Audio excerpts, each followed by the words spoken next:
Hey there. So this is a common issue that I found on e-commerce websites using Divi, is the ability to actually search products and having a dedicated Divi theme template for search products. And I just wanted to help you guys out. Didn't find a lot of information out there on this. So basically, you're going to initialize jQuery on the back end, because you can see I'm in the custom jQuery file that I initialized through the functions.php. And once you get jQuery working, you're going to target the submit of the Divi search element, and that is going to actually handle the submit event for that search form.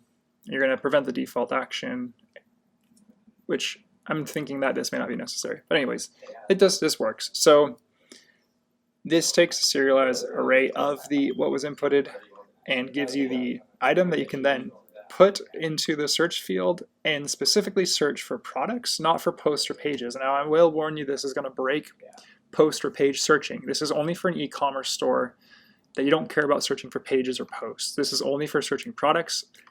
If anybody has ideas on how to add that functionality of having all three, or maybe having a drop-down option of searching pages and posts versus products, that'd be great. This does not cover that.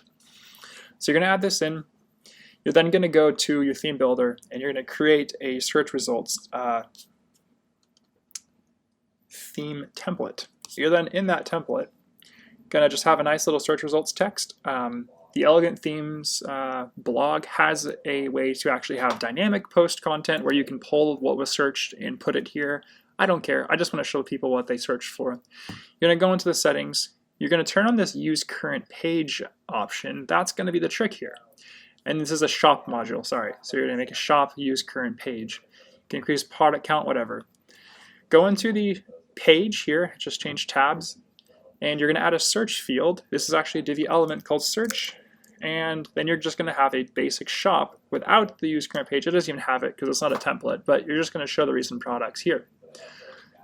Now that that's done, here's what happens. So for example, I have banana here and I have banana 2 here. I'm just going to do a search of banana. And you'll see there's my 2 banana products. So I hope that helps somebody out. Have a great rest of your day.